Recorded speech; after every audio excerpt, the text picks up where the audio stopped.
ఇప్పుడైతే అభిమానులు అన్ని ఊర్లు నెల్లూరు, గుంటూరు, కాకినాడ అన్ని ఊర్లు ఇది వెళ్ళింది. విపరీతంగా వెళ్ళిపోయింది. ఆయన ఇంటికి వెళ్ళిపోయి ఇంకా మరి తినేసేవారు. ఏ ఊరికి ఆ జిల్లా వెళ్ళి అభిమానులు మీరు పార్టీ పెట్టాలా, రాజకీయ విజయవాడ నుంచి పాదయాత్రలు చేసుకునే లోకల్ వాళ్ళు విపరీతంగా వెళ్తే ఇంకా ఆయనకి ప్రెజర్ ఎక్కువైపోతుంది. ప్రెజర్ ఎక్కువైపోతుంది. అంతలో వచ్చిన తర్వాత అప్పుడు వైజాగ్ షూటింగ్కి వచ్చాడు. ఏది సత్యవసం. అప్పుడు మా కారు ఇచ్చాం ఆయనకి. మాకు పెద్ద కారు ఉండేది. మాకు హిల్ మ్యాన్ అంటారని మా జగదమ్మ చిన్న రాంబాబు అడిగాడు. ఆ కారు ఈయనకి ఇచ్చాం. షూటింగ్ అడిగితే నేనే పట్టుకెళ్ళి ఇచ్చాను. ఇచ్చిన పార్టీ పెట్టి పేద ప్రజలను ఆదుకోవాలని సంక్షేమ పథకాలు ఎలా ఉన్నాయి? అప్పుడు ఆ సిద్ధాంతాలు చూసి మాకు నిజంగాను ఎప్పుడైతే ఈయన పార్టీ పెట్టిన తర్వాత హైదరాబాద్ వెళ్ళాము. అక్కడ మన రామకృష్ణ సినీ స్టూడియోస్లో ముందు ఫస్ట్ మీటింగ్ అక్కడ అయింది. అయిన తర్వాత మన్నాడు ఎమ్మెల్యే క్వార్టర్స్లో మీటింగ్ పెట్టి ఈయన కాంగ్రెస్ వాళ్ళను దుయ్యిపట్టడం, వాళ్ళు చీటీ పేక రకరకాలుగా వాళ్ళు బాగా అవస్థలు ప్రేమ ఇవన్నీ కూడా అనేసి ఆయన ఏవో 2 రూపాయలు కిలో బియ్యం, మహిళలకు సమాన హక్కు ఇలాగ మొత్తం అన్నీ చెప్తే పేదలకి రేషను రెక్కాడుతూ డొక్కాలను పేదవాడిని బానిసలు చేస్తున్నారు. ఇది సవత్తల ప్రేమ. ఇది తెలుగువాడు ఆత్మగౌరవం సంబంధించి ఢిల్లీలో తాకట్టు పెట్టారు ఇక్కడ నాయకులు.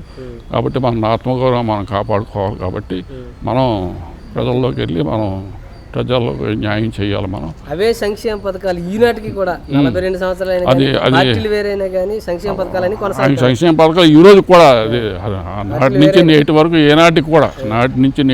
ఏనాటికి కూడా ఎవడు కూడా అలాంటి సంక్షేమ కార్యక్రమాలు చేయలేరు. నభూతున్న భవిష్యత్తు అది ఇంకా రామారావు పార్టీ ఉంటుంది. టీడీపీ పార్టీ ఉన్నంత వరకు ఆ సంక్షేమాలు ఉంటాయి. నేను పోయి నా మనవడు ముందు మనవడు ఆయన కూడా సందర్భం ఇదే మాట అన్నాడు. పెట్టిన పథకాలు మాత్రం చెప్పుకుంటారు. తరతరాలు చెప్పుకుంటారు. నా మనవడు చెప్పుకుంటాడు, లేదా వాళ్ళ మనవడు చెప్పుకుంటాడు, ఎవరు మనవడు చెప్పుకుంటారు. అయితే జీవితాంతం ఉండిపోవాలి. అవకాశమా ఒక జగదేవి వేదిక సదస్సునమా ఎలా ఉండిపోతాయి, లైఫ్ లాంగ్ అవి ఉండిపోతాయి. ప్రజలు ఎప్పుడు చూస్తే కొత్తగానే ఉంటుంది. ఆ సినిమా నేటి యువతరానికి కూడా సందేశాత్మకంగానే ఉంటాయి. పాతాళి భైరవి కానీ ఇవన్నీ సీతారామ కళ్యాణం సినిమాలు కూడా సినిమాలు కూడా ప్రభావం. సామాన్య మానవుడికి ఒక చిన్న గుమస్తా నుంచి డౌన్ అయిపోతాడు సినిమాలో 3 గంటల్లో. అదే హీరోకి చేస్తే చూడరు. ఒక ఎన్టీ రామారావు వేస్తే చూసేవారు ఆ రోజులు ఎరగబడి వాళ్ళే చప్పట్లు కొట్టి. అంటే ఆయన మాస్లో పేదవాడు అంత దగ్గర అయిపోయాడు. అతను ప్రతి సినిమా చూసుకోండి, ఆయన ఏ సినిమా చూసుకుంటారు. దేవుడు కొలిపోయి దేవుడిలా ఉండిపోయాడు, శిరస్థాయిగా ఉండిపోయాడు. ఒక రాముడు అంటే ఇలా ఉంటాడు, ఒక కృష్ణుడు అంటే ఇలా ఉంటాడు. తెలియదు ఎలా ఉంటాడు.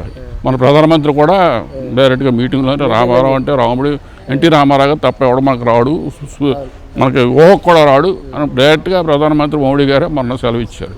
సో అంత డెప్త్కి నార్త్ తోలు కూడా ఆయనకి అది ఆయన గొప్పతనం అనుకోండి, ప్రజల గొప్పతనం. ఆయనకి మీద ప్రజలు పెట్టుకున్న చట్టసభలో 33%, తర్వాత ఆస్లో సమాన హక్కు, మహిళా యూనివర్సిటీ, ఎన్టీఆర్ యూనివర్సిటీ, ఇలా రకరకాలుగా పేదవాడు గొప్పవాడు అవ్వాలా, పేదవాడు రాజకీయ ఒక క్యాండిడేట్ని మేమే తీసుకెళ్ళాం వైజాగ్లో. ఒక క్యాండిడేట్ని పేరు వద్దులేండి, ఒక సర్పంచ్ అతను. ఇలా అన్నగారు ఇలా సర్పంచ్ అతను ఎలాగంటే ఎవడో ఏటి అని పలానా అంటే ఆయన గురించి ఎంక్వైరీ చేశాడు. మేము వెళ్ళేసరికే పలానా ఓడికి ఏమవుతాడు ఏంటి, మీరు మీకు ఎలాగో పరిచయం అని చెప్పా.